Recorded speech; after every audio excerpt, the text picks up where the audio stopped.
아멘. 함께 나오실 성경 말씀 로마서 11장 13절에서 24절의 말씀입니다. 신약성서 255면입니다. 로마서 11장 13절에서 24절까지 제가 한 절 여러분이 한 절씩 교독합니다. 내가 이방인인 너희에게 말하노라.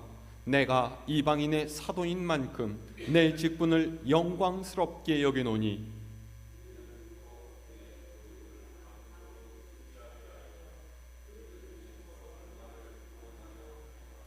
그들을 버리는 것이 세상의 화목이 되거든 그 받아들이는 것이 죽은 자 가운데서 살아나는 것이 아니면 무엇이리요?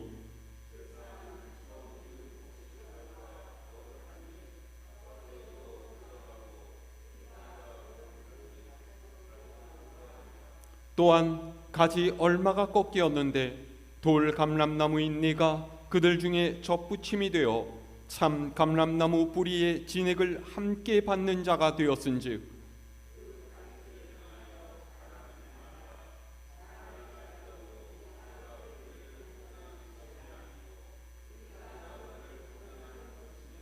그러면 네 말이 가지들이 꺾인 것은 나로 접붙임을 받게 하려 함이라 하리니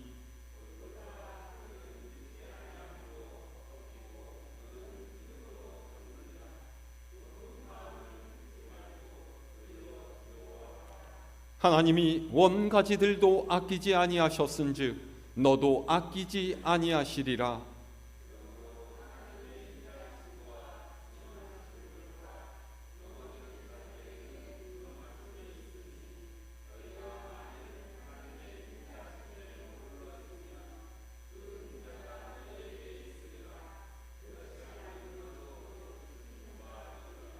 그들도 믿지 아니하는데 머무르지 아니하면 접붙임을 받으리니 이는 그들을 접붙이실 능력이 하나님께 있음이라.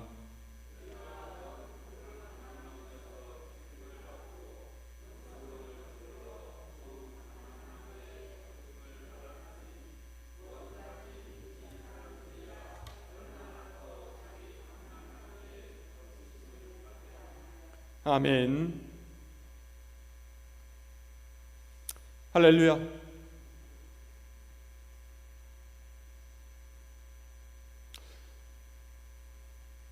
우리 모두는 예수 그리스도를 구주와 주님으로 믿고 구원받아서 하나님의 자녀가 된 사람들입니다. 사도 요한은 이 구원을 영접이라는 말로 표현했죠. 영접하는 자, 곧 그 이름을 믿는 자에게 하나님의 자녀가 되는 권세를 주셨다라는 것입니다. 이 말은 구원받은 사람은 하나님의 자녀답게 살아가야 한다라는 뜻이기도 해요. 여러분, 구원이 무엇입니까?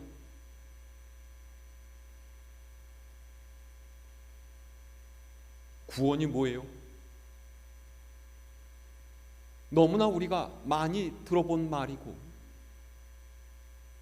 잘 알고 있는 것처럼 생각되어도 막상 구원이 무엇입니까? 라고 물어보면 그 말에 딱히 대답하는 사람이 그렇게 많지가 않아요.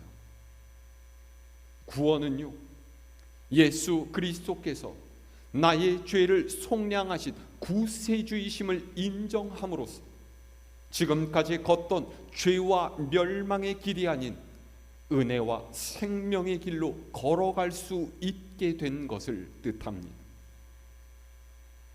그런데 여기서 문제가 있어요. 한 번 구원받았으면 그 구원은 영원한 것입니까? 어떻게 생각하세요? 한 번 구원받았으면 그거는 쭉 계속 유효한 거예요? 그렇습니까? 그러면 그리스도인이 믿음에서 떠나서 세상적으로 가버렸으면 그의 구원은 어떻게 될까요? 우리는 여기서 구원에 대한 개념을 좀 잘 정리해 볼 필요가 있습니다. 하나님께서 이스라엘 족속을 택하셔서 그들과 언약을 맺고 하나님의 백성으로 삼으셔서, 그런데 이스라엘 백성은요 점점 하나님을 떠나서 세상으로 기울어져 가기 시작했어요. 하나님께서 그렇게 많은 선지자들을 보내시고 하나님께로 돌아오라고 말씀하셨는데도 그들은 우상을 더 좋아하고 세상을 따랐죠. 눈에 보이지 않는 하나님이 아니라 눈에 보이는 왕을 섬기며 살겠다라고 했죠. 더 나아가서 하나님께서 보내주시겠다라고 약속하신 메시아를 내치고서 그 자리에 자신들이 원하는 메시아를 놓았어. 그들의 눈에 차지 않고 그들의 악함에 거슬리는 예수님을 십자가에 못 박아 죽였습니다. 그렇게 해서 그들은 하나님께 버림받았습니다. 그러면 하나님께서 그들을 버리신 거예요? 아니에요. 그들이 하나님으로부터 떠난 것이죠. 하나님께서 그들에게서 구원을 거두어 들이셨습니까? 아니에요. 그들의 믿음이 변한 거예요.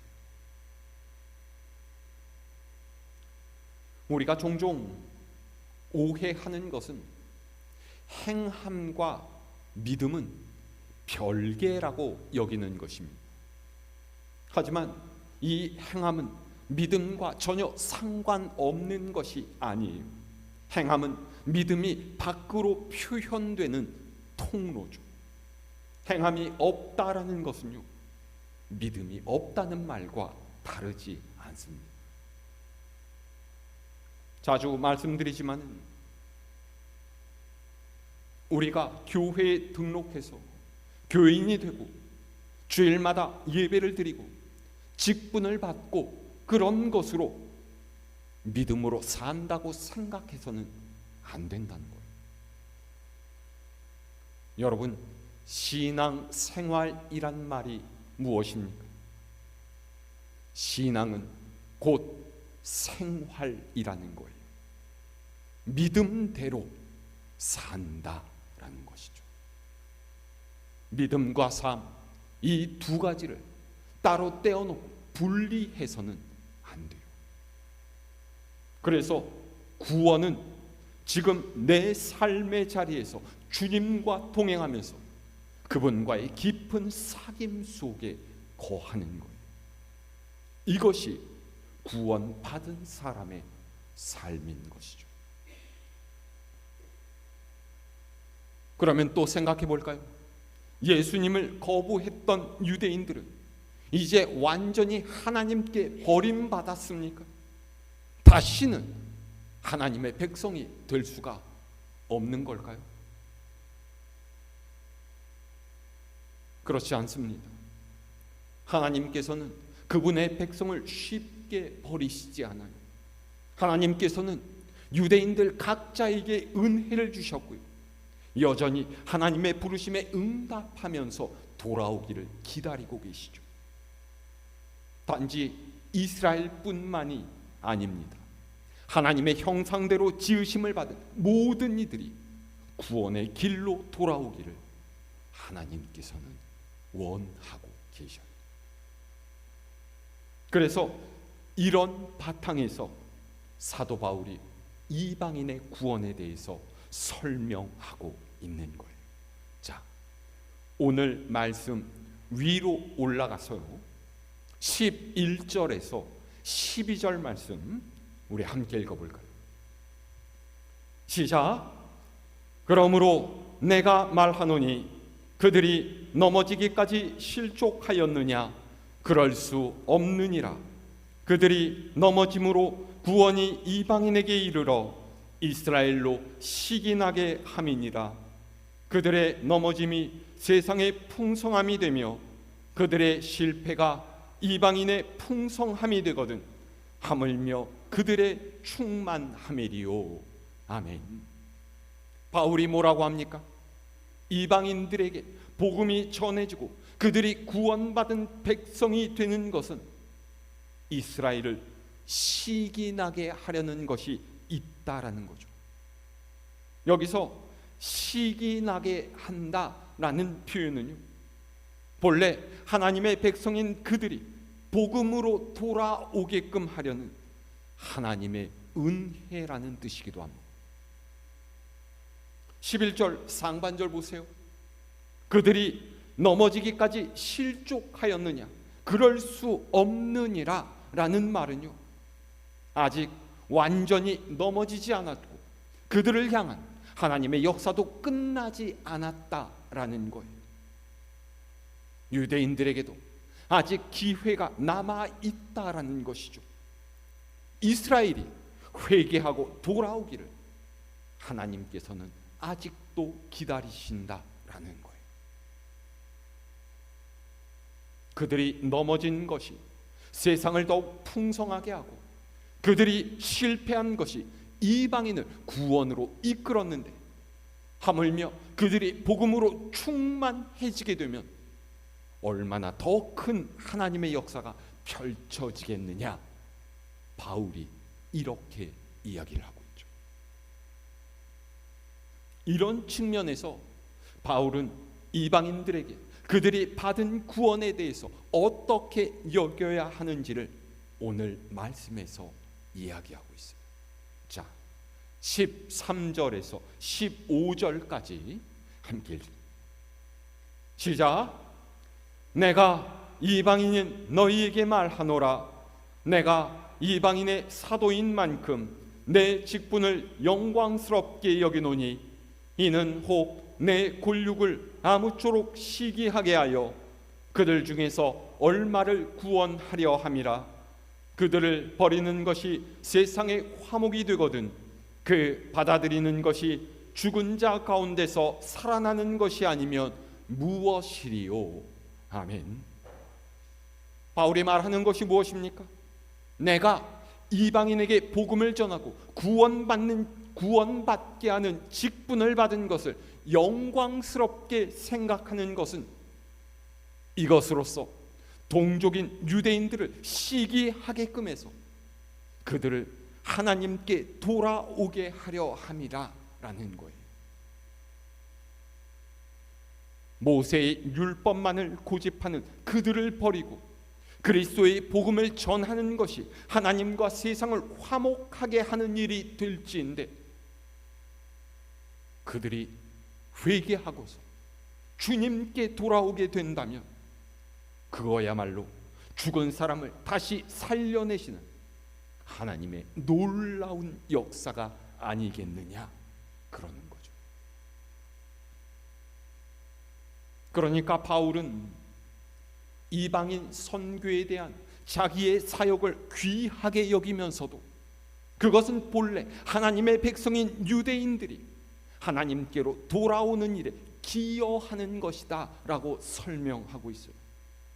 그만큼 유대인들은 하나님께 특별한 존재로 여겨지는 사람들이고 바울 유대인들의 구원에 관심을 쏟고 있다라는 것이죠.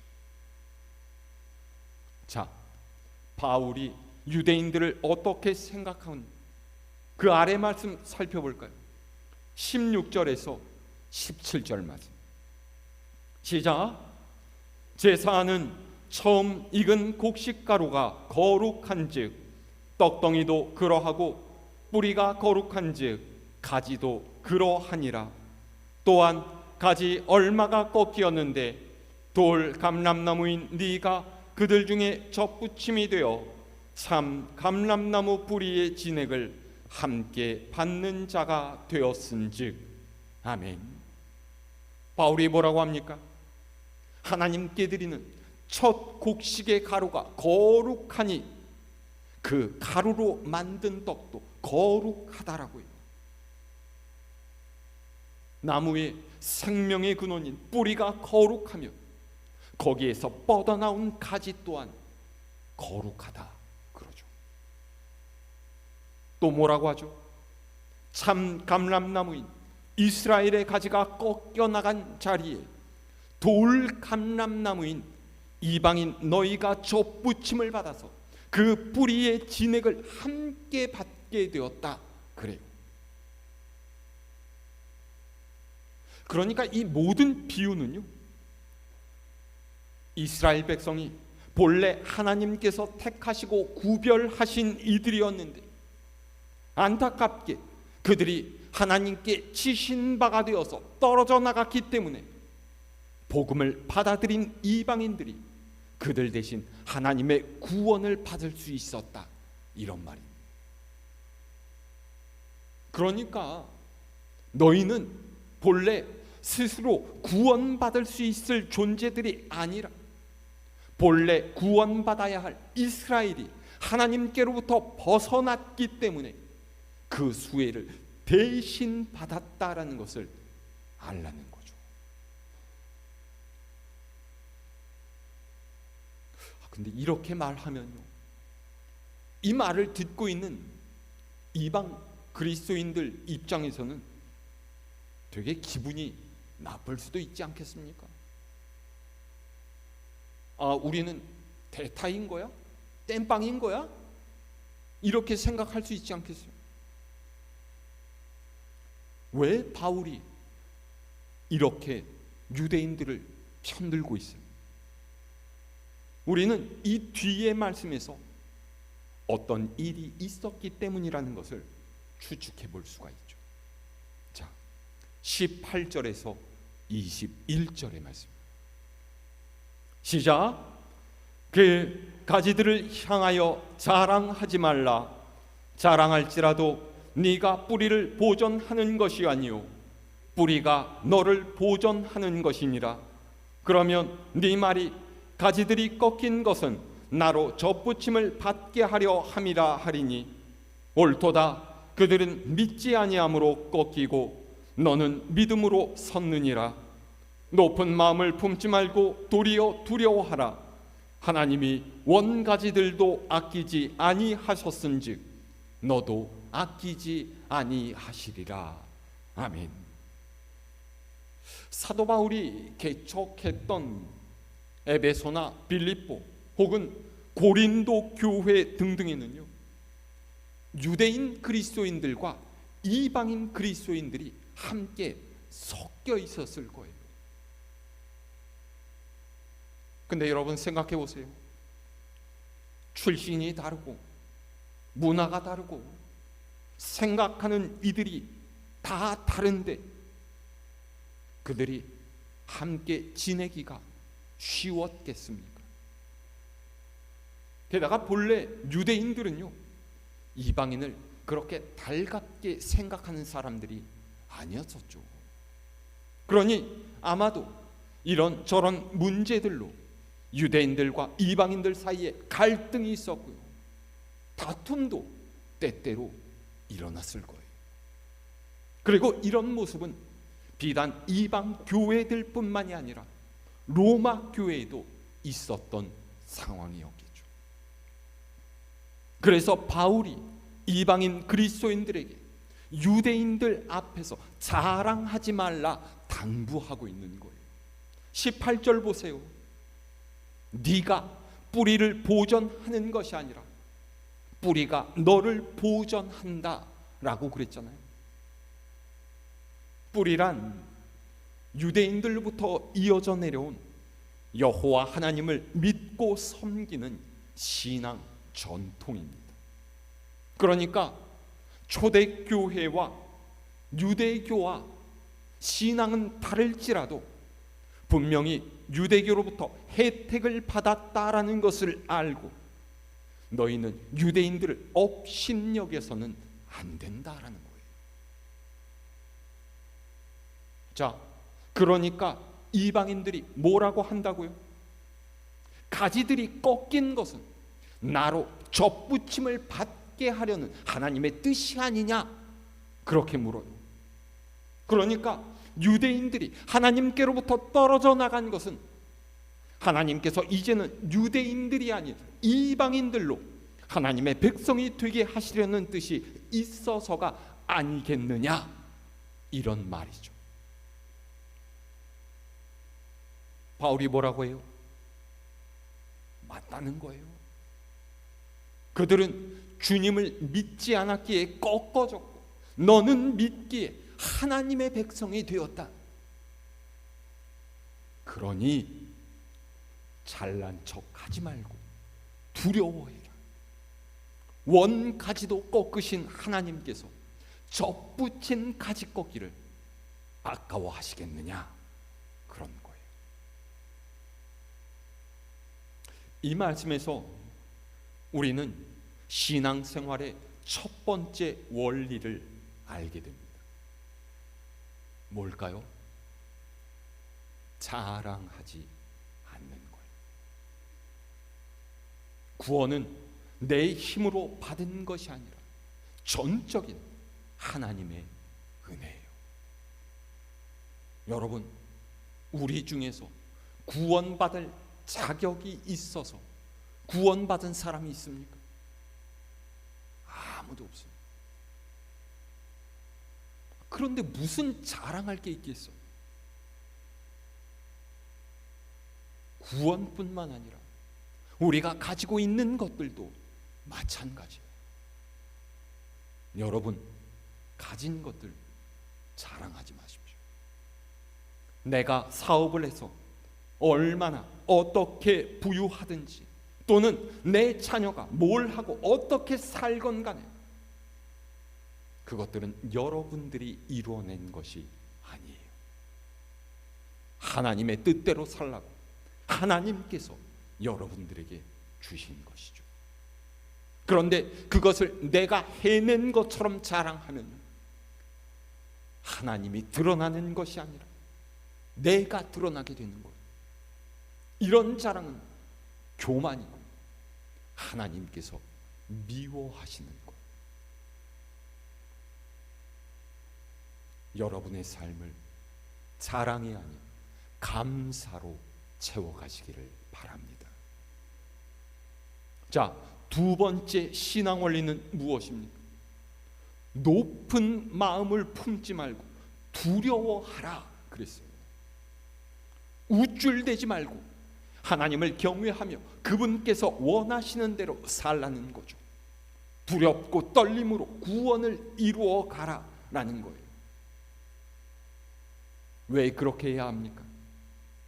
택한 백성인 이스라엘도 쳐내신 하나님께서 이방인인 우리 쳐내기를 아까워하시겠느냐? 바울이 그렇게 얘기하고 있잖아요.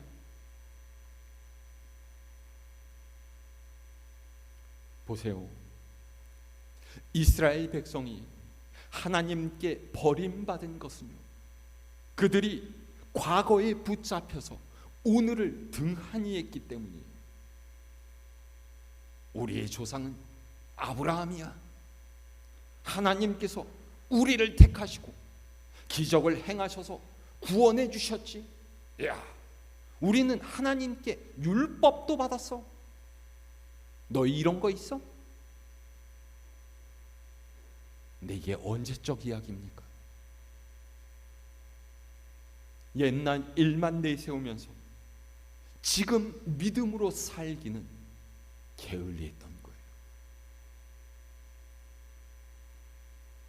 그리스도인 중에서도 이런 사람들 많지 않습니까?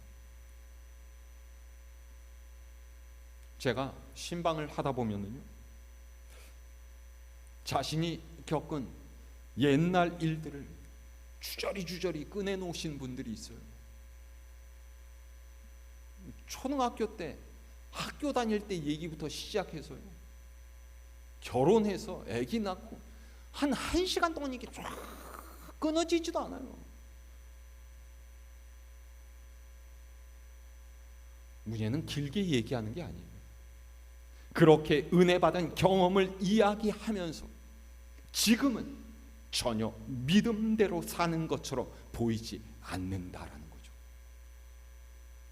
오히려 말을 험하게 하고 매사에 불평과 불만을 이야기하면서 교회에 다툼과 분란을 일으킨다라면, 이전에 하나님의 은혜를 얼마 받았어도 그게 무슨 소용이 있겠습니까?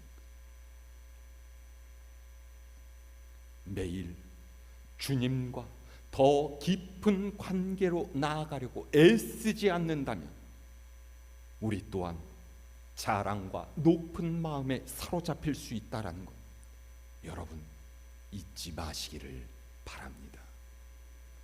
자, 세 번째는 뭘까요? 22절에서 24절 말씀 읽을까요? 시작. 그러므로 하나님의 인자하심과 준엄하심을 보라. 넘어지는 자들에게는 준엄하심이 있으니 너희가 만일 하나님의 인자하심에 머물러 있으면 그 인자가 너희에게 있으리라. 그렇지 않으면 너도 찍히는 바 되리라. 그들도 믿지 아니하는데 머무르지 아니하면 접붙임을 받으리니 이는 그들을 접붙일 능력이 하나님께 있음이라. 네가 원 돌 감람나무에서 찍힘을 받고 본성을 거슬러 좋은 감람나무에 접붙임을 받았으니 원 가지인 이 사람들이야 얼마나 더 자기 감람나무에 접붙이심을 받으랴. 아멘. 바울은 하나님의 인자하심과 준엄하심을 생각하라고 해요. 인자하심은 하나님의 사랑과 긍휼이고, 준엄하심은 하나님의 책망과 징계. 그러니까 믿음에서 떠나 세상을 쫓아가는 이들에게는 하나님의 준엄하심이 임할 것이고, 너희가 하나님의 인자하심을 따라서 사랑과 긍휼을 베풀며 살아간다면 그 인자하심이 너희에게도 임할 것이다 라는 거죠. 그렇게 하지 않으면 너희도 찍혀 내버려지게 될 것이다 라는 거예요. 중요한 것은요, 머물러 있는 거예요. 머물러 있다라는 것은요, 잠시 잠깐이 아니라 앞으로도 쭉 계속된다라는 뜻 아니겠습니까? 하루 이틀 하나님 안에 있다가 떠나는 것이 아니라 오늘도 내일도 모레도 죽는 날까지 하나님의 사랑 안에 계속 있어야 돼요. 그것이 믿음에서 믿음으로 이르는 삶이죠. 23절 이하를 보세요. 그들이란 이스라엘 백성들이에요. 그러니까 내처짐을 당한 그들도 주님을 믿지 않는데 머물지 않고 마음을 돌이켜서 하나님께로 돌아오면 접붙임을 받은 이방인들처럼 구원의 행렬에 동참하게 된다라는 거예요.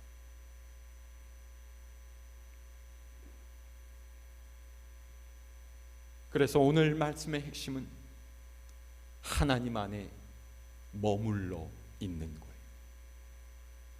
말씀 안에 머무르고 주님 안에 머무르는 것이죠. 어떻게 해야 머무를 수가 있습니까? 다른 방법이 없어요. 늘 말씀 앞에 자신을 세우고 살피고 기도로 하나님을 의지하는 것뿐이죠. 그렇지 않으면요, 우리는 너무나 쉽게 세상의 물결에 휩쓸려 가버려요. 여러분, 기도와 말씀이 생활이 되어야 돼요. 여러분의 생각 속에, 삶 속에 우리 주님께서 숨쉬게 하십시오. 우리는 그리스도로 옷 입어야 하고요, 무엇을 하든지 주님의 영광을 위해서 행해야 되는 사람들이에요. 오늘 말씀을 잊지 말고 기억하실 수 있기를 바랍니다. 하나님의 뜻이 우리의 삶 가운데 이루어지기를 힘쓰면서 믿음으로 살기를 다짐해가는 여러분 모두가 될 수 있기를 우리 주님의 이름으로 축원합니다.